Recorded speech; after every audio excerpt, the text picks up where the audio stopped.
We like to think of transplanting plants from pots or cell packs into the ground as one of the simplest, most basic of gardening tasks. Like there's really not much to it other than just digging a hole and sticking the plants in the ground.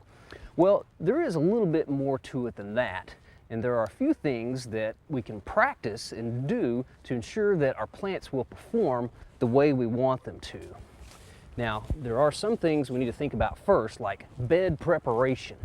Almost all plants will perform best if they're planted in a soil that has been loosened and amended with organic matter, like compost, like we've got right here. Now, organic matter is not only a really good source of plant nutrients, but it also helps loosen up tight clay soils, and it enables sandy soils to retain moisture and nutrients better. Adding organic matter also creates just a really good, healthy soil that will be a really nice environment for beneficial organisms like earthworms and things like that. Well, here at our studio grounds, we like to add organic matter to our beds about every 3 or 4 years to make sure we maintain a really good supply. Another good thing to do in preparing our beds is to loosen them up or to till them. By tilling the soil, we loosen up the soil that can provide a really good environment for the roots and allow for good root penetration through the soil. And also by tilling the soil, we incorporate oxygen, which stimulates the nitrogen cycle, and it causes more nutrients to be released from the soil. Now, we don't want to over-till our beds and pulverize our soil. We don't want to till them too much, but just a good loosening up of the soil and breaking it up is all we need. Now, also on our program, we've talked a lot in the past about not working our soil when it's too wet.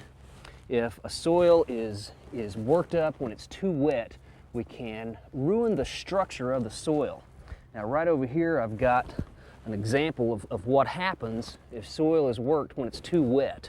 We get these really hard clods develop, or lots of little round brick-like balls formed in the soil that take a long time to soften back up. The only thing that will soften these up is time. Just some freezing and thawing and wetting and drying will eventually soften these up. But this is one thing that'll happen if the soil is worked when it's too wet. And by working the soil, I'm talking about tilling it while it's too wet, or being out planting it in it, or even just walking in the soil when it's too wet, you can cause those problems. Now, we've shown you this test on the show before, how to determine if your soil is too wet or not. Just take a handful of soil and squeeze it until you make a ball of soil. Then about from chest height, just drop it to the ground. And if it breaks apart like that did, then you know that your soil is dry enough to work. But if you drop the ball of soil and it just makes a thud and it stays intact, then it's too wet. We need to stay off of it for a little bit longer.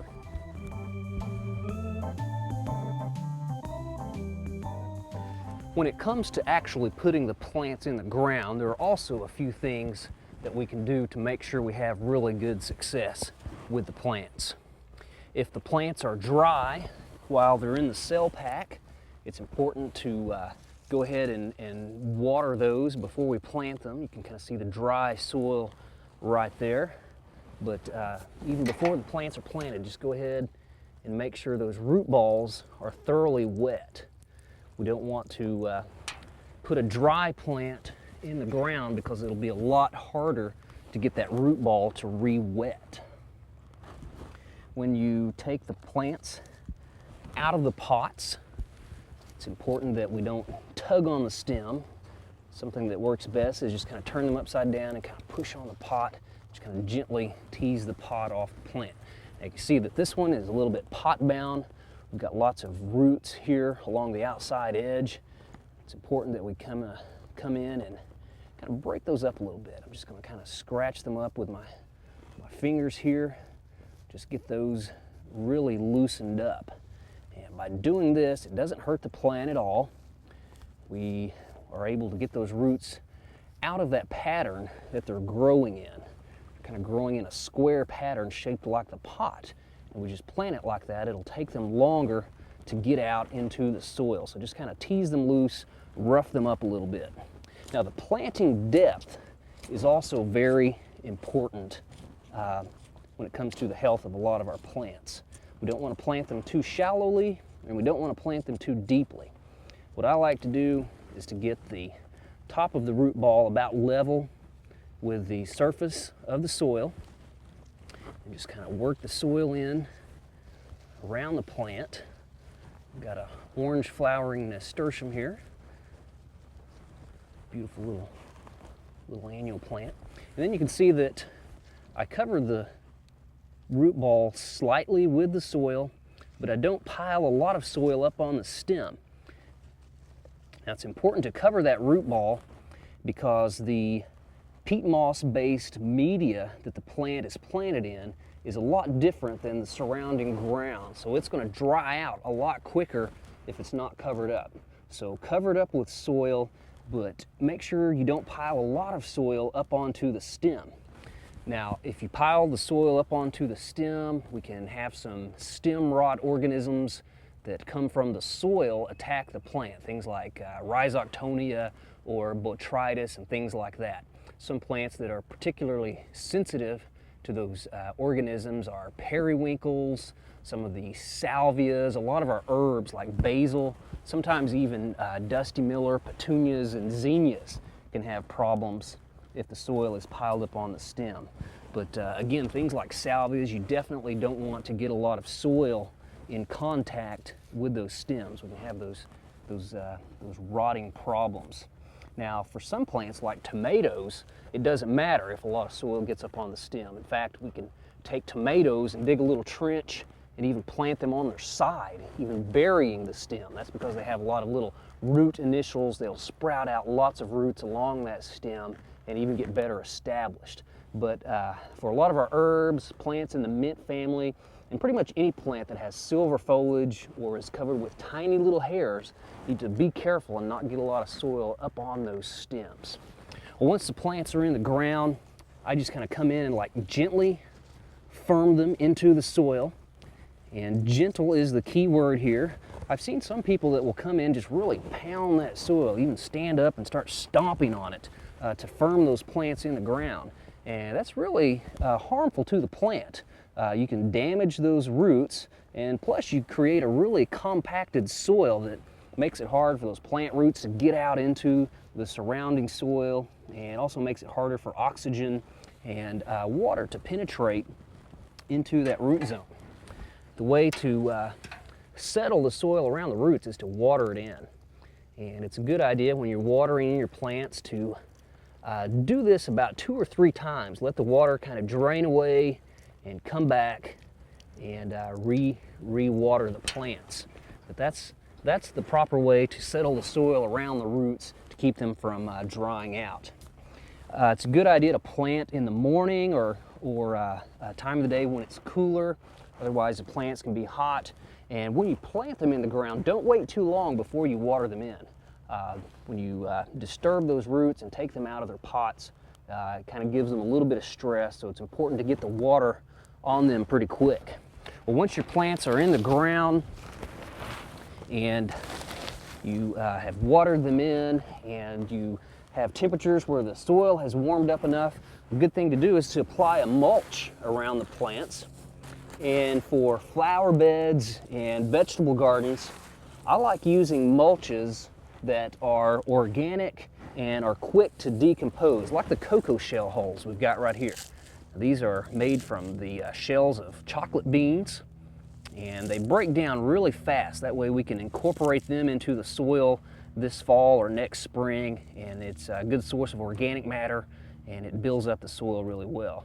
Those bark mulches or shredded wood mulches I like to use around permanent plantings like perennials and shrubs and things like that. But other good, quick to decompose mulches are things like cottonseed hulls, rice hulls if you can find them. Grass clippings work very well. When I worked for the city of Tulsa Parks Department, we used to take all the leaves that we'd rake up in the fall and shred those up and use them as a really nice organic mulch. Also know a lot of gardeners who put down old newspapers in their vegetable gardens as a nice mulch. But mulches are really beneficial. They will help keep weeds out of the garden. They block the light to those weed seeds. If you get them about 2 to 3 inches deep, they help conserve moisture in the garden. They will keep the soil a little bit cooler in the summertime. They keep the surface of the soil from crusting over, and they just look really nice. They're very decorative in the garden. Again, you don't want to get the mulch piled too high up on the stems of the plant as well. So good luck getting some of this done in your garden, and I hope you have good success with your annual plantings.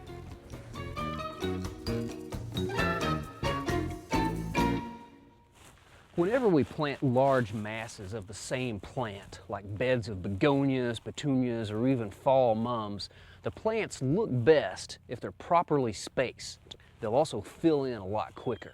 Well, it's pretty easy to find out the proper spacing of most any plant.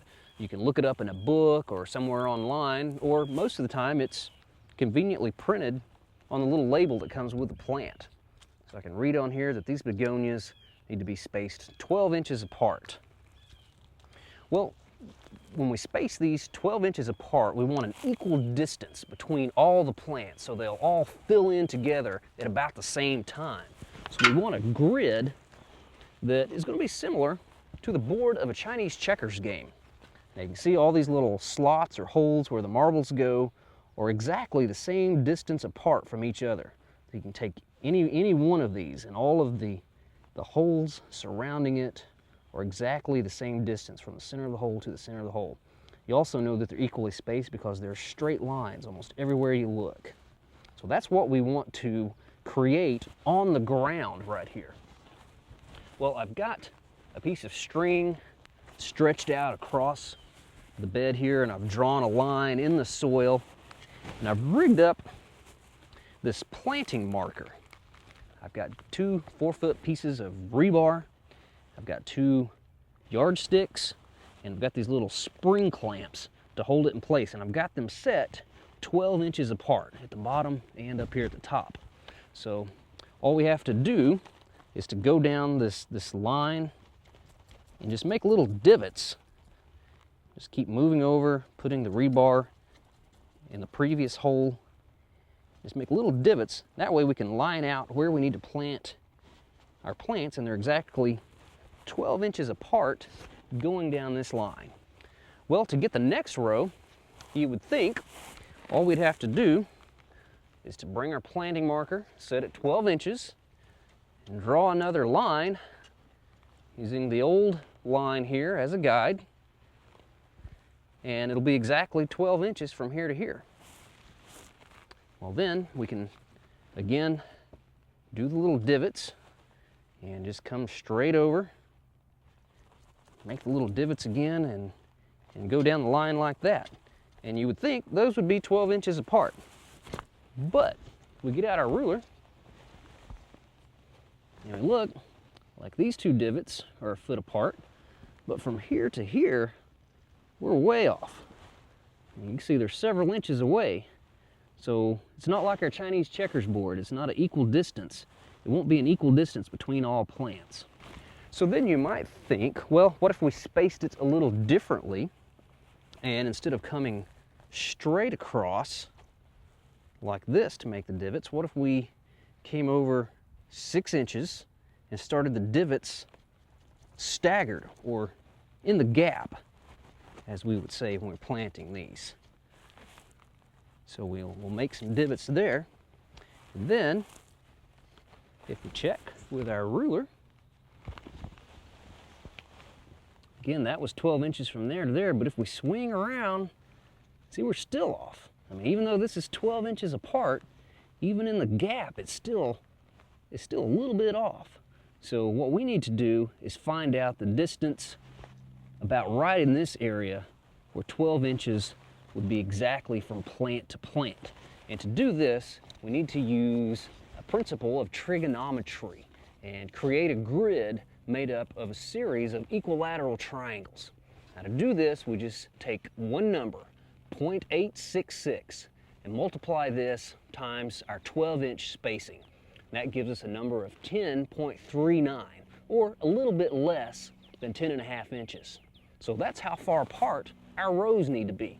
So I'll just come over to the planting marker and I'll set my planting distance here at a little less than 10.5 inches. Well, you can see that we've got the planting marker set a little less than 10.5 inches apart. And that'll be the distance between the rows in our garden here. So I'll just bring this over, and again, using this first line, I'll draw a new line where the rows are a little bit closer together, but the plants will still be 12 inches apart. But while the planting marker is set at this distance, I can go ahead and draw these lines throughout the garden. Come over, start going in this direction. Again, using that first line as my baseline. And all the lines will be a little less than 10.5 inches apart.